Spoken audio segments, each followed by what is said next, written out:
Blessings, beloveds. Welcome back, Anastasia, Cosmic Astrologer. Going to talk about the full moon in Gemini coming up on the 11th and 12th of December, depending on where you are on the planet. Okay, so I've been reflecting on this full moon quite a bit, trying to feel what it's going to essentially illuminate, highlight, and represent.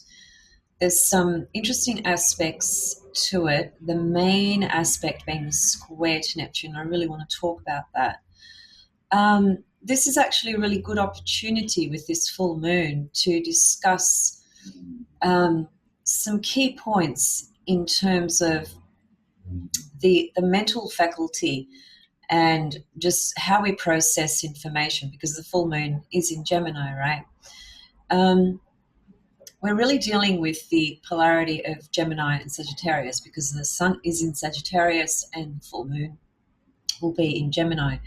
So we're dealing with information and truth, or the desire to want to connect to truth, see to truth, sun in Sag. And the moon in Gemini, which is a very unusual place for the moon, by the way.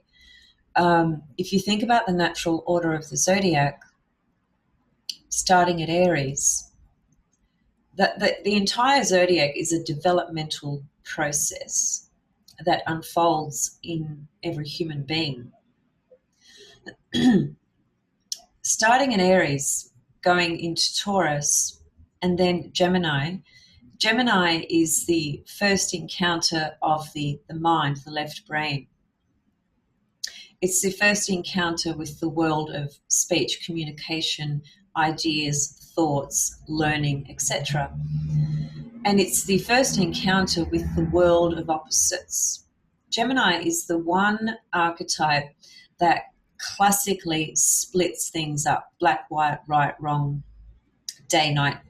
The dual nature of Gemini is very potent. And where Gemini gets really stuck, if you like, is that it cannot actually penetrate into deep territory of knowing and understanding, because it is just so incredibly busy gathering all the information and data. And it's extremely fleeting. It jumps from one thing to the next. There's no real sequence of things. Gemini is about classifying things, labeling things. You know, a table is a table. Why is it a table? Because we've labeled it a table. The table doesn't tell you it's a table. So that's the Gemini function. It's about classifying, labeling things through words and language. And Gemini can get lost in a whirl, a pool, a whirl where the information is just overloaded, completely overloaded. The reason I'm mentioning this is because the state of the world in terms of mental well-being, because I've worked in the industry of mental health, and I've worked with many people who suffer from anxiety, depression, a number of different mental health conditions. The primary issue always comes back to the person's thoughts, what they are thinking about, the amount of thoughts that are generated, because it is said that we have over 50,000 thoughts entering our left brain on a daily basis. And there's this, with all the, with all the stimulus of technology particularly, the evolution of technology has brought about a lot of good things. I won't argue that. However, at the same time, what it's brought in is an overload of stimulation, mental stimulation. And everyone is sort of running around,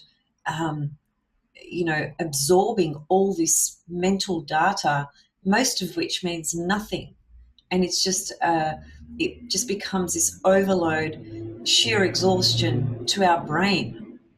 And furthermore, and even more importantly, it takes us out of our heart center, keeps us up here in the cerebral area, left brain, where there's just this ongoing thought processing that doesn't anchor, it doesn't center, it doesn't ground, it doesn't connect. It's just information for the sake of information.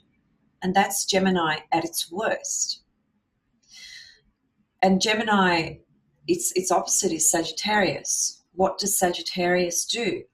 It opens our right brain, our intuition. It correlates to natural law, natural order.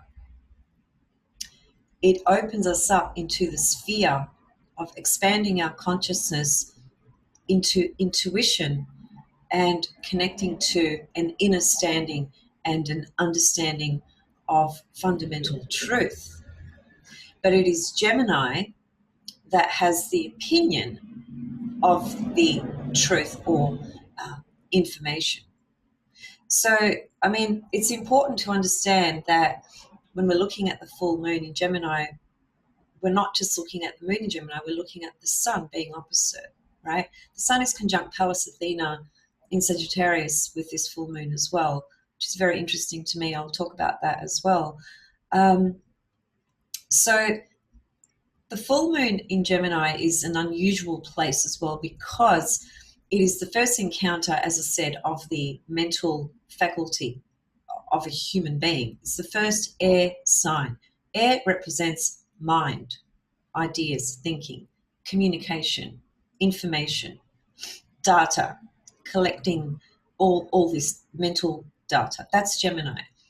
Gemini doesn't have the capacity to penetrate deeply at all. It's not the nature of that archetype of that sign. That's why its opposite sign is Sagittarius, which expands our understanding into possibilities of truth, but actual truth as well when we bring it back to nature.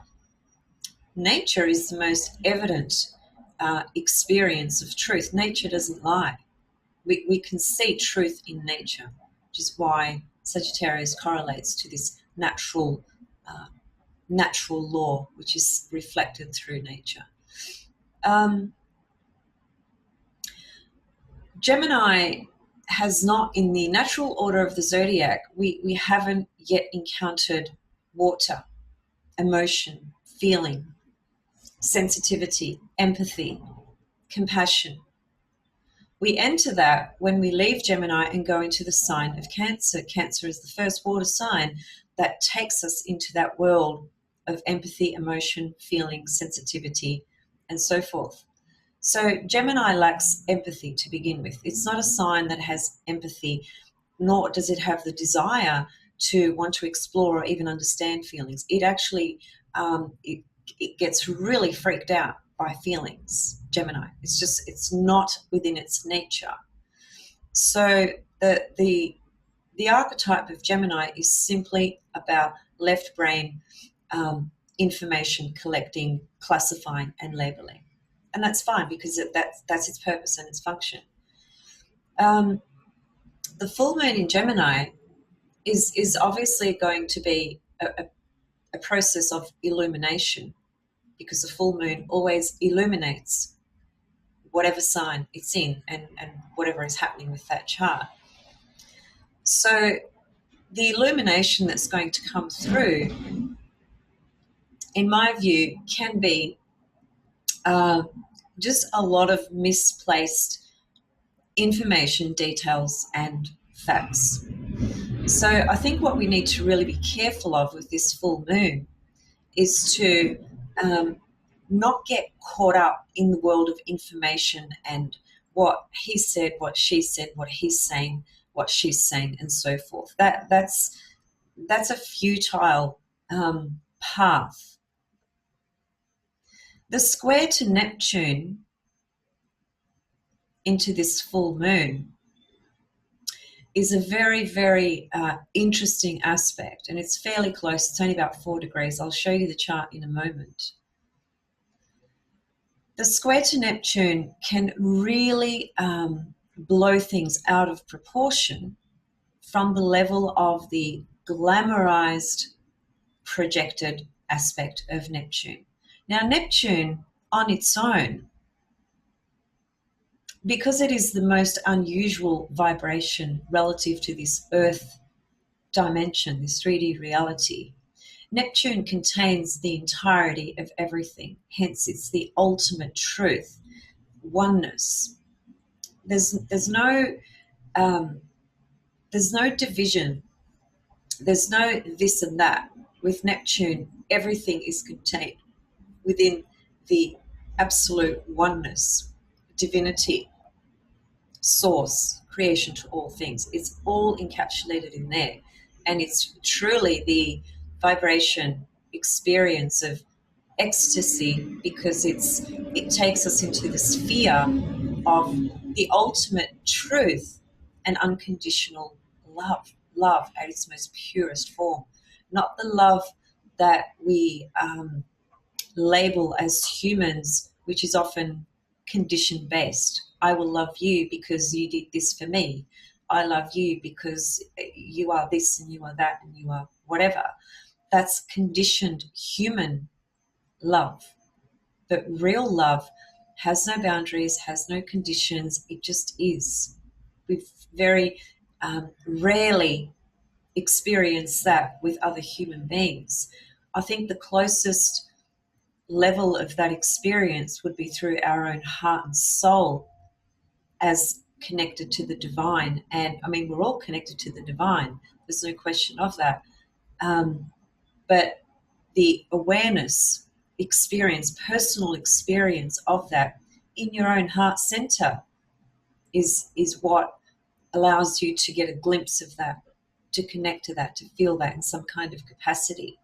And when you do, it's complete ecstasy. But we can't, it's very difficult in this third 3D dimension to be in that sphere 24/7. If we were, I think we'd all just be flying around in purple bubbles somewhere. But we're not. We're in the human form, fairly grounded and dealing with the day-to-day grinds of life and everything that entails from the point of view of being born and having this chronological clock, Saturn, that dictates all these different phases in life from birth to death. We are all subject to that process. That little side note there was just, it's more about understanding the nature of Neptune in its entirety of truth. Now, Neptune squaring this full moon, for the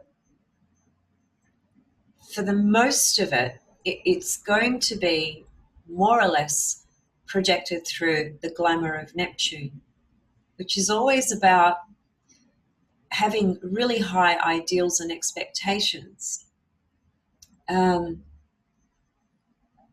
Seeing what you want to see in people or situations, because when the Neptune gets projected onto a situation or a person, it gets filtered through the glamorous personality, ego level of Neptune, which, as I said, is about idealistic expectations that no human being could really fulfill. So hence, subsequently, what follows is a sense of disappointment. I've seen that over and over and over again, even in people's birth charts, when they have Neptune closely aspected to a personal planet. There's often a lot of disappointment there with the mother, the father, their perception of reality and life, and so on and so forth. So I think we have to be very careful with the Neptune component squaring this full moon, because the the information that's going to be illuminated, full moon in Gemini, illumination, Gemini, information, being squared by Neptune can be deceptive. First of all, Gemini is the archetype that connects to trickery, right? Tricking. Neptune is more the archetype that would correlate to deception in a different way, though. It's disillusionment by way of projecting an ideal onto something or someone. It's projecting the god, goddess energy onto a human being that just simply can't live up to it. Why? Because we are all human and we are imperfect in our human form, but in our divine form, we are perfect.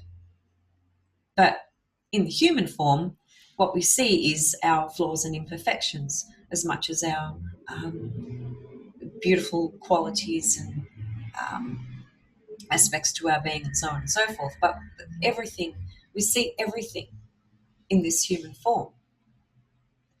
So the full moon being square to Neptune can really bring about false information, data that's not real, that's not authentic, that's not evidence-based even. And I think this is important because, I mean, we're winding up 2019. It's been a pretty big year, I think, for many, many people. And we're heading into an even bigger year in 2020. We're in the zone of the solar eclipse as well, which happens on the 26th of December. And I've done a video for that. So please watch that video if you want to understand more about the solar eclipse.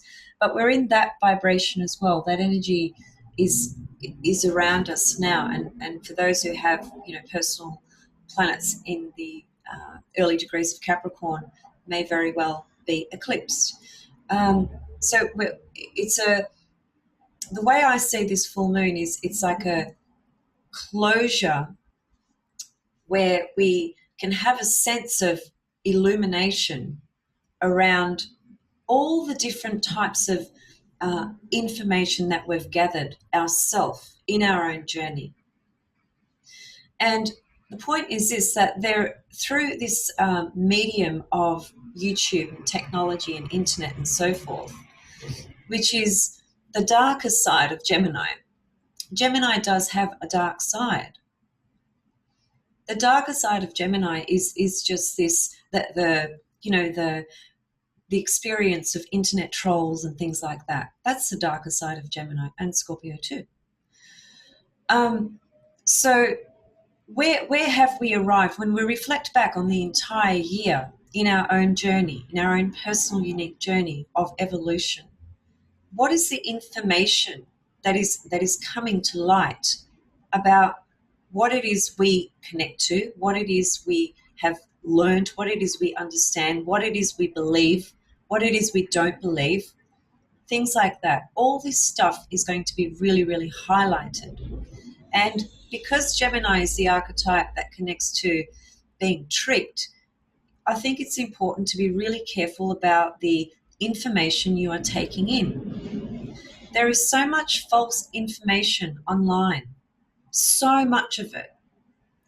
Even in the world of astrology, there's a lot of people on YouTube. Now, I don't like to talk negatively about people, and I'm not going to be speaking about anybody specifically. I'm just making a general comment, in my opinion, through my observations, that there are a lot of people who use astrology in such a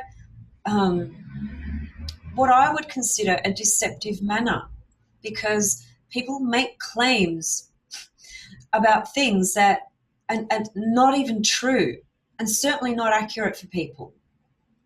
So, like, for example, I'll create this video or whatever other video I create, and a viewer will come on and they'll say, the question will be, and this is so Gemini, what does this mean? What does this mean for me? So the Gemini level of wanting information is just completely out of control, as reflected through the world of technology and platforms such as social media. It's just information, information, information. But how much truth is there in any of this information? And my concern about that is that astrology gets a bad name from people who misuse it, number one. And number two, vulnerable people in the world, and there's plenty of vulnerable people who are desperately wanting some kind of understanding or some kind of answer. They will listen to absolutely anything that's said during that time, and they will take it on as if it's gospel, and it's not. And so that's why I'm happy we've got this Gemini full moon, because it's a great opportunity to address these sorts of issues and what it is that we are doing when we are allowing ourselves, our mind, to just attach to every single idea and thought that is just like verbal diarrhea. We need to always come back to our own self and check in with our own self. We can't continuously project our power onto outside forces looking for the answers out there. This is where disillusionment sets in. This is where confusion comes in. This is where your personal power is compromised.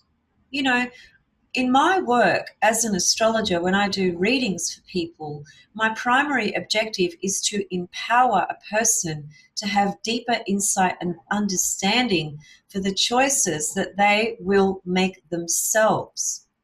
I never make definitive statements in the way of don't do this, but do this. I always approach things that I see from a very open perspective, because I am not you. You will make your decisions ultimately. So it's one thing to be seeking guidance and finding a person, whether they're an astrologer or some kind of healer or some kind of practitioner or a therapist or whoever, and you develop some kind of relationship where you can have this engagement, sharing. That can be a very powerful process. I was thinking yesterday in my previous place of employment, when I was working in the conventional mainstream consensus reality as a therapist, in my last job, I did 4,500 counseling sessions. That's a lot. So why am I telling you that? Because it's when I'm working with people, my main objective is to empower a person, period. And again, why am I saying this? Because we can fall into these traps of being misguided, misled, and misinformed. There's an astrologer who made a very good point. I won't mention his name because he may not want it to be mentioned, but he made a very good point about people on YouTube doing videos about Jupiter in Capricorn. And, the most typical and common thing you'll hear is because Jupiter connects to expansion, and it does, but it's also about our own personal perception and filter with regards to any of the archetypes and any of the planets as well. The planets and the archetypes have their core inherent characteristics, but how we perceive and project is an entirely different situation. So, there's a lot of videos out there where Jupiter in Capricorn, it's going to be amazing. You're going to get this, and you're going to achieve that, and you're going to expand there, and you're going to have this, and you're going to have that. And that's just not the reality. I'm sorry if this is harsh, but I'm realistic in what I wish to share. I could have made myself a really popular astrologer and gone down the path of just doing really superficial astrology, which is a piece of cake for me anyway. I could do that with absolute no thought in place. And that would be me being completely dishonest and inauthentic to who I am. So the way I like to present, whether it's a video, whether it's a little post where I write something, and certainly with my one-on-one sessions with people, is through a level of truth that emerges or is born out of me through my understanding, and that taps into the other and connects into the other person and their truth. I've sidetracked a bit, I realise that, but I think these are really important points, because this full moon in Gemini, to me, just highlights, all the data and information that everyone's just so busy listening to and collecting, and all it does is just take you out of the heart center and create this mental overload that is essentially futile. So this square to Neptune, for me, highlights these matters. Neptune is the ultimate truth, absolutely. But Neptune squaring the sun and the moon, Gemini, Sag, what is the information that you are connecting to? How much truth is there really in it? And where do you need to see things more clearly? Transcend the left brain thinking faculty. That's what we need to do with this full moon in Gemini square Neptune. Because the data, there's so much data in the left brain, and it can be really impressive. I mean, Gemini at its most impressive level is this extraordinary ability with articulation in language, the quickness and the fastness of ideas and thoughts and just bringing in so many different things, so many different thoughts and ideas, and being able to articulate those very, very quickly, jumping from one thing to the next. In one way, that can be quite impressive when it's done really well. On the other hand, it can do your head in as well. It can just be an overload of information. I just want to read this, because this is a really beautiful way that Jeff describes Sagittarius. Sagittarius has a fundamental restlessness, a need to explore and to embrace totality. There is a tendency towards generalizations, to feel your beliefs are for all. There is a tendency to want to convince and convert. This is Sagittarius. When others are converted, this creates emotional security for the person, because the conversion proves that their beliefs are true. There is a tendency to orient towards a portion of the total truth, Pisces, but to see the portion of the truth as the total truth, the blind man and the elephant. Sagittarius correlates to natural law.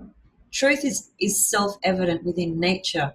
It has nothing to do with man's opinions. Gemini full moon is going to be everybody's opinion on something. Through Pisces, all of manifested creation is interrelated and is equal to itself. Humans are not superior to animals, for example. Sagittarius, he just goes on further and then correlates Sagittarius to humor, because it is the archetype that connects to humor. Following the life and death archetype of Scorpio. We need that, don't we? When we leave Scorpio in the 8th house, we enter Jupiter, which is essentially it opens us up to faith, life, confidence, expansion, meaning, confidence, joy, those sorts of things. In Scorpio, we've got to go down into the underworld, and we've got to see things from the deepest, darkest corners of our entire being. Okay, so this full moon in Gemini is very significant on the levels that I've shared, in my opinion. So it's really about seeing what is highlighted to you in your consciousness, in your journey at the moment, pertaining to all the different types of data and information you've been gathering, and trying to make sense of that is difficult, actually, because, as I said, Gemini can never have enough information. Gemini can never ask enough questions. It'll ask a question, and before it even hears the answer, it'll go into the next question. And that's what I was trying to get to before. When I have a viewer who says, what does this mean for me?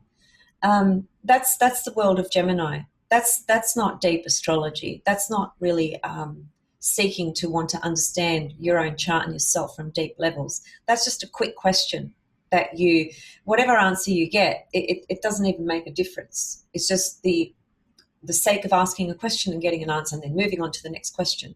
It's what I call superficial astrology. So with this full moon, of course, naturally you need to locate its position relative to your natal chart. So where is 19 degrees of Gemini Sagittarius in your birth chart?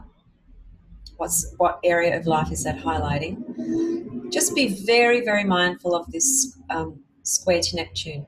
I mean, at the highest sort of vibration, the highest level, it really can be transcending the superficial, sort of shallow level of information for the sake of information, and activating and connecting to the ultimate truth. Neptune, Pisces, and Neptune is in Pisces.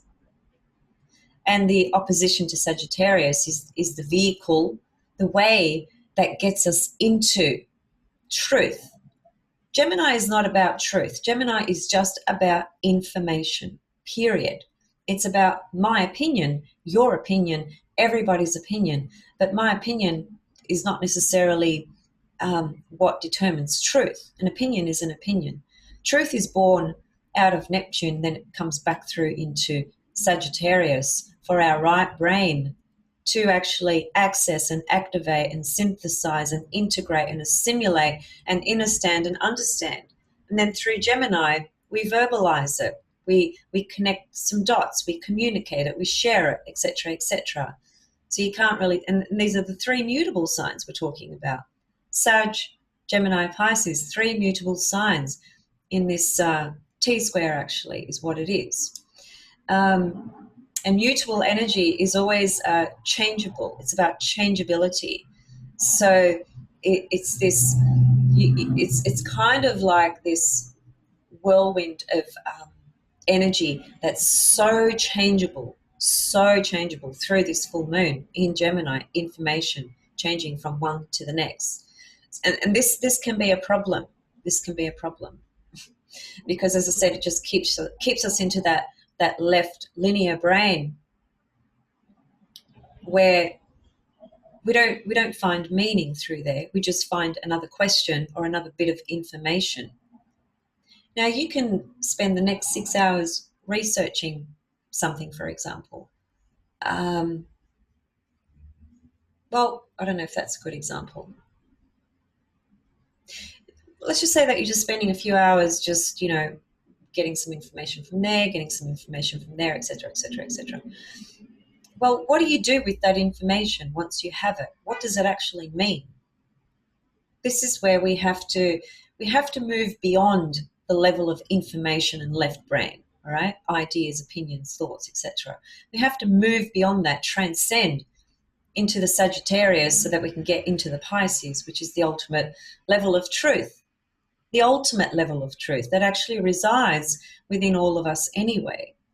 But we spend our entire life searching for it out there.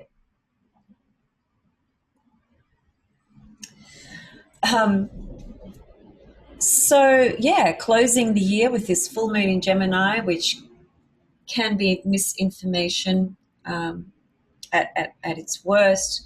At best, it can be, as I said, transcending the left brain thoughts and data and information into truth, Sag, Pisces, into something that actually has real meaning and substance and depth, Sagittarius. Didn't show you guys the chart, sorry. Let me just bring it up. So this is the full moon chart. This is done for Melbourne, Australia. So don't worry about the location of everything, because naturally that's going to adjust based on your location. And it's not necessarily so much about reading this chart as a standalone chart, although we can, but for really specific personal application, it's really about identifying where this full moon in Gemini lands in your birth chart. So that's the first thing you need to do. See Pallas Athena conjunct the sun. I really like that she's there because she's offering a channel, she's a vehicle to enable us to actually have clear seeing, because this Gemini square, this Neptune, moon in Gemini square Neptune, that can be like so much confusion and disillusionment and just misinformation. So Pallas Athena, her presence in this, in Sagittarius, now Pallas Athena was the daughter of Zeus, Jupiter. She's the archetype that would correlate to virtually the feminine version of Jupiter, that archetype, that planetary energy, those characteristics. So Pallas Athena in Sag is a very powerful place because she fundamentally represents clear seeing. And in Sagittarius, you can imagine what she's capable of seeing relative to truth. So she's helping us in this full moon situation, but we have to be able to transcend the left brain overloaded data and information that we've gathered and collected that in most cases means nothing, and transcend it into something that takes us into as close as we can to truth, Neptune in Pisces, as close as we can get to that. And we have to rely on our own sort of inner beacon of light. We all have this inner beacon of light that lights up. It lights up inside us. We can't see it, but for those of you that work with energy, that work with meditation practices and other sorts of practices, you know what I'm talking about. The energy, everything is energy. And the energy that is within us, consciousness, it is light. It lights up. So when we are connecting to negative thought or emotion, dark thoughts and dark emotions, it's kind of like there's a contraction that goes on in our body because we get tight, we get tense, and we close up, right?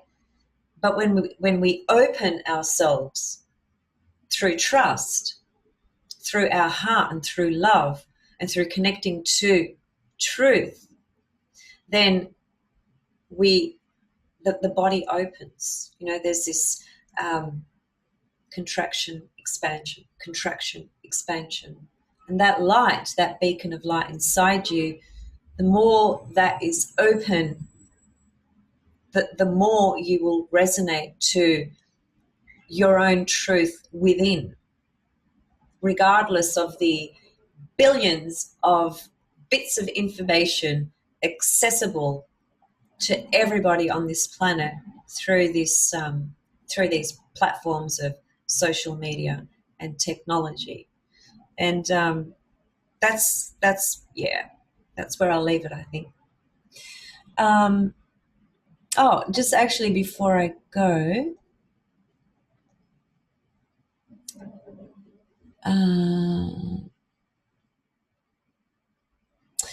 there is one other interesting asteroid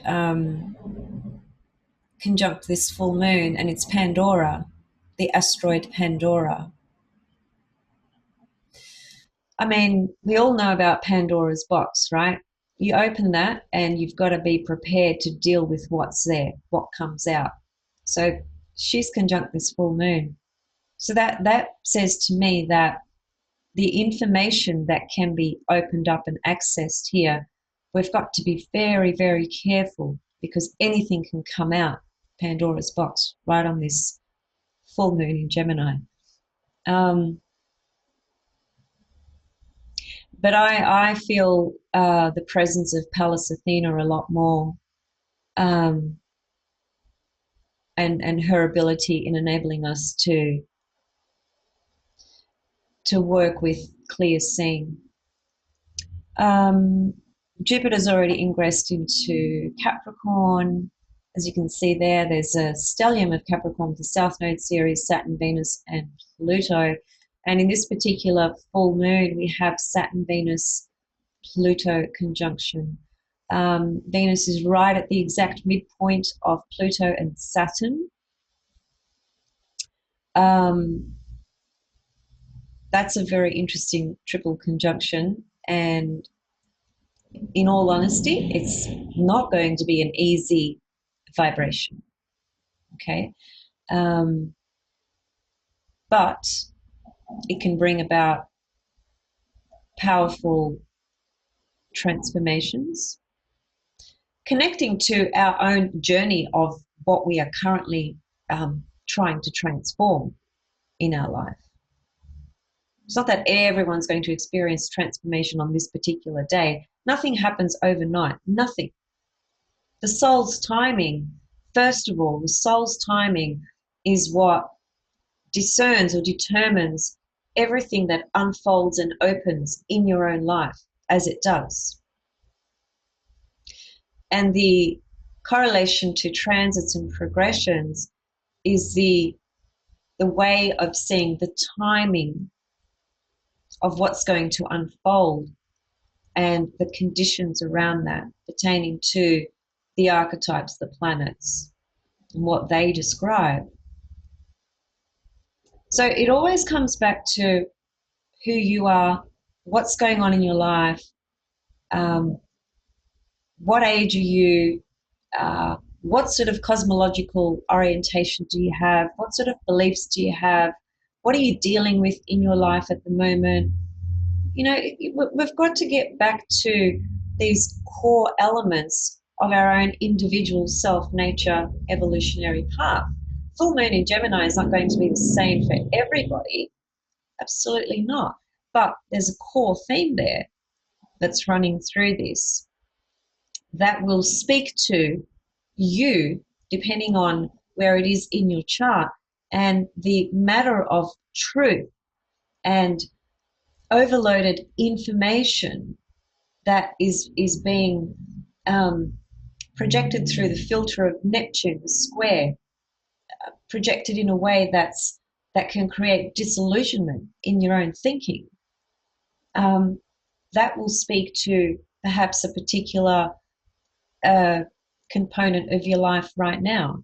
It may or it may not. It just depends on a number of different things. But the general theme of this full moon is pretty much what I've shared. Yeah, so we're wrapping up 2019. This is, middle of December, thereabouts. Most planets are direct, so the energy is moving incredibly fast. Chiron is stationary direct in this chart.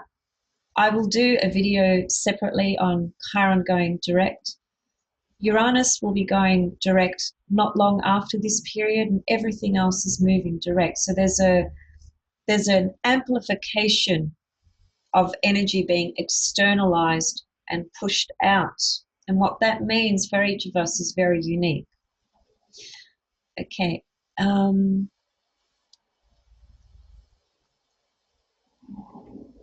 Yes. I'll leave it there. And have a think about what I said. If it speaks to you, fantastic. If it doesn't, that's also okay.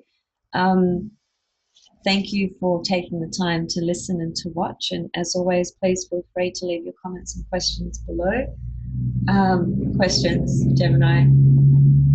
I'd like to encourage people to keep the question specific and relative to the content that's presented in this video, for example, as best as you can. And I will see you guys very soon with something else.